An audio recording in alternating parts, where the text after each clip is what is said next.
Hey, just got back from 4 or 5 hours of sourcing. I went to 2 Goodwills. I had just an incredible day, and I'll kind of, I guess, explain, as I always do, my methodology or thought process of why I got what I got as I got it.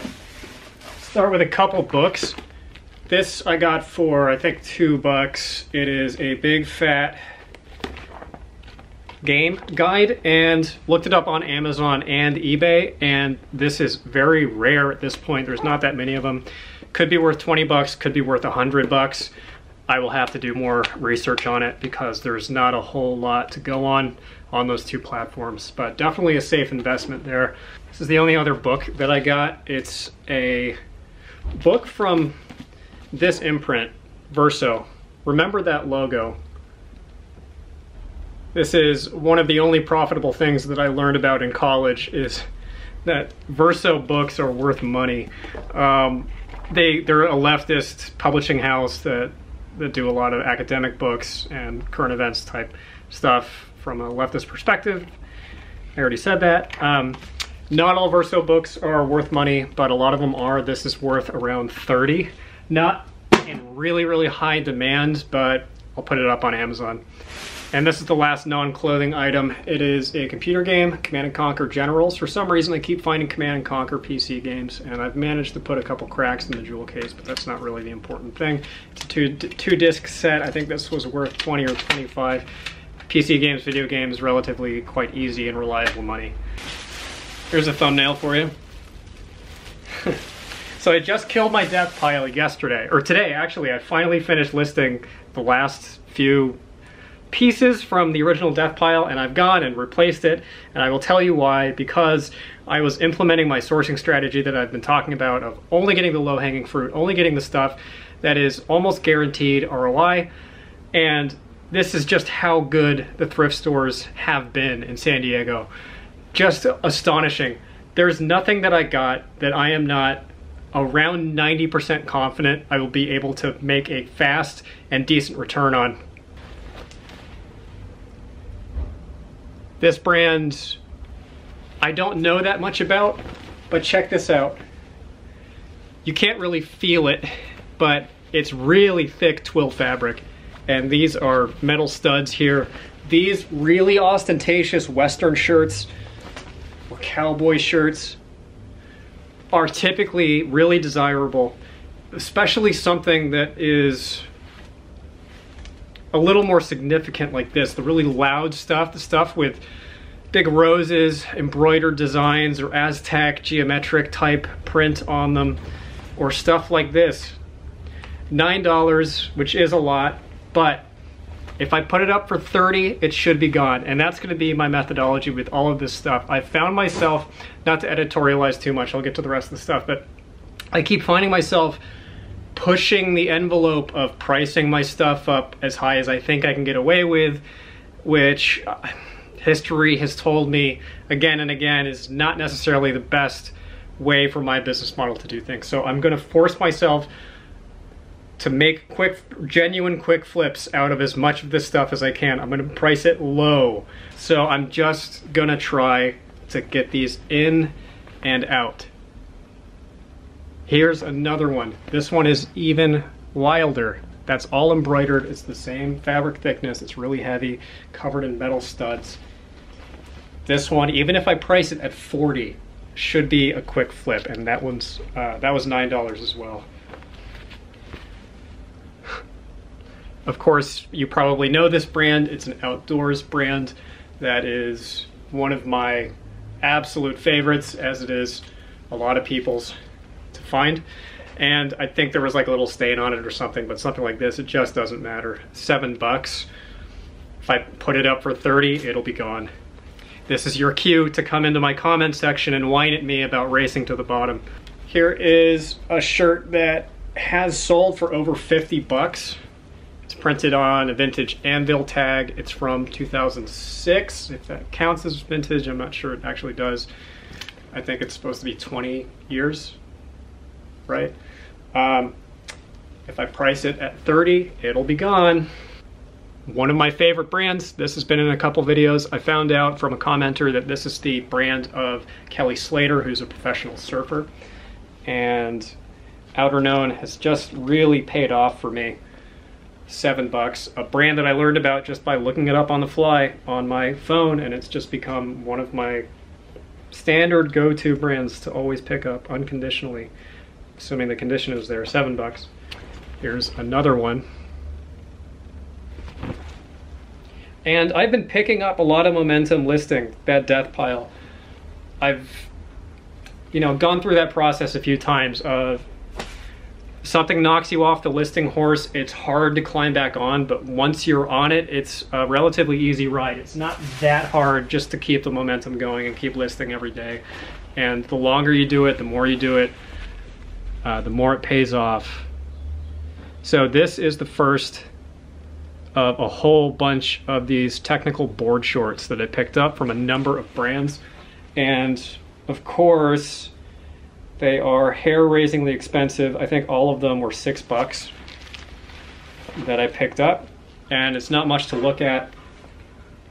But if I price these shorts, and this goes for all of them, if I price them between 18 and like 22, 23 bucks, right around the $20 mark, the demand is high for them, and the bottom of the market supports that, so that's around as cheap as you can get them on eBay.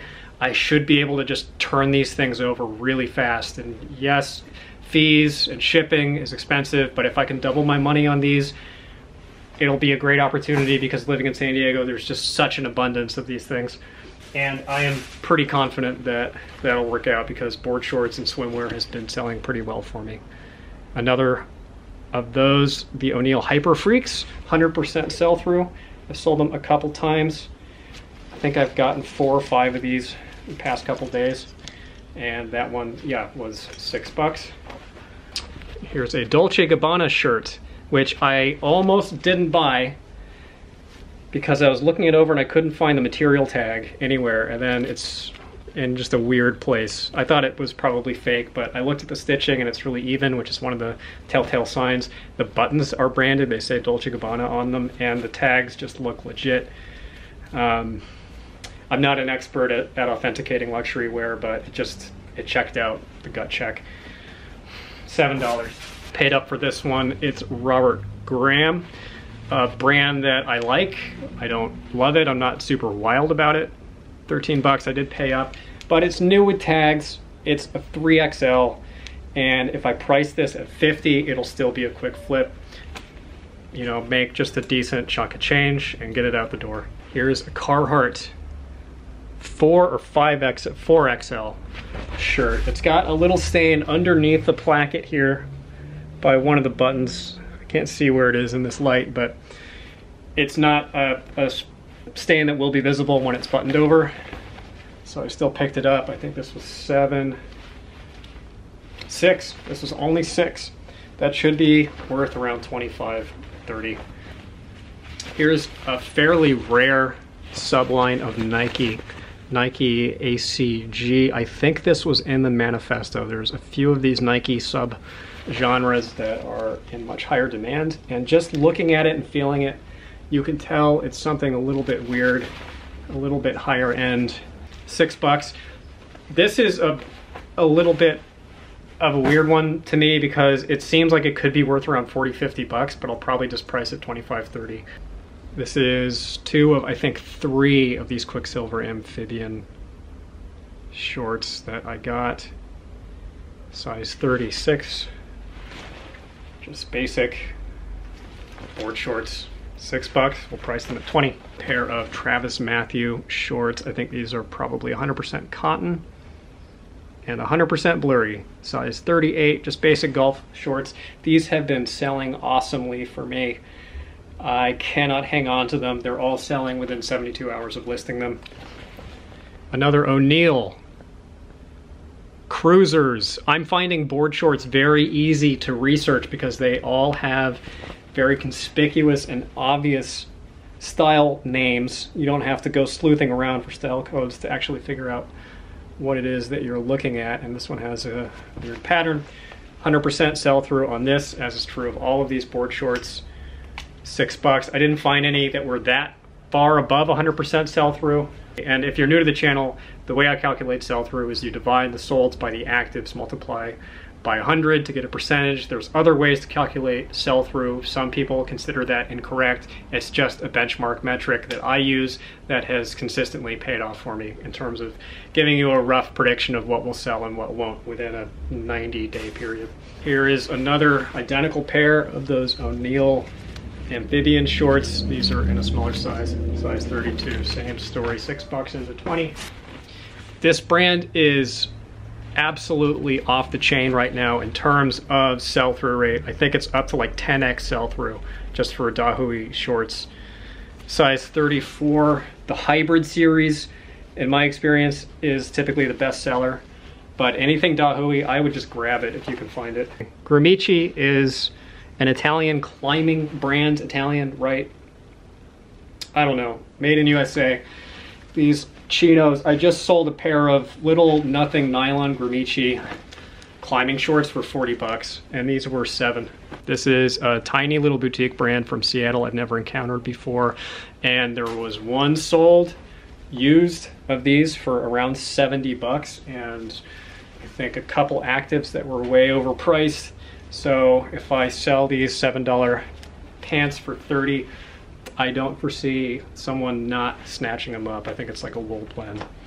Here is a new without tags pair of Maroon Levi's 501XXs in a big size, weird color, great condition, and a very desirable cut of Levi's for $9.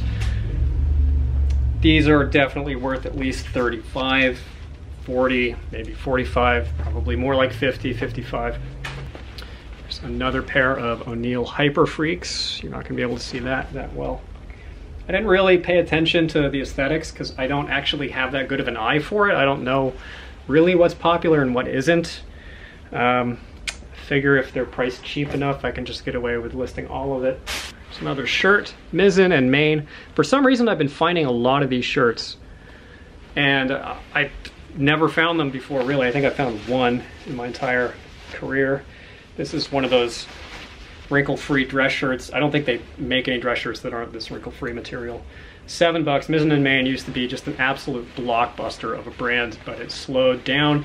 I think now that work life is coming, back online, so to speak, that should improve. I didn't look up the numbers, but just I know I'll be able to flip that easily for 25. This is the last item that I grabbed. This is a pair of Prana, size 8. I don't remember the name of them, but I looked up the style number, and these are over 100% sell-through and worth quite a bit. These are probably realistically worth 35, 40 bucks. Kind of a technical pant, and cost me $7. Couldn't believe it. Just talked about this brand. Icebreaker. They make performance merino wool outdoors clothing. This is a quarter zip, a little bit out of season, doesn't matter. One of my top 5 brands, I would say, to find, and has a little stain on it. Do not care. Didn't even bother to hold it up to the light to check for holes. The brand is that strong. I don't care. I would still buy it if it had multiple holes in it. It's that good, and it's $7. I should be able to flip this right away for 35. Here is an Untuck It windbreaker jacket. Untuck It jackets in general aren't that strong right now. They're out of season, but this I was willing to spend 13 bucks on because look at it. Somebody will spend 50 on that, and someone will spend 50 on that before even the weather gets too cold. This is just such a day. Another Dahui. Those should sell within 48 hours, I'm guessing. Salt Life, pretty good brand that has been a great brand at times. Another technical board short. I just love that they put the name right here, right where you can see it, so you can look it up. It has this little spearfishing motif on it. $6, 100% sell-through on those. Here's my annual H&M purchase. It is a Stranger Things collaboration. That's, I think, the monster from the show. I only watched the first half of season 1, and was $6. 1 active, 6 sold on this. Shouldn't have a problem flipping these for between 20 to 25.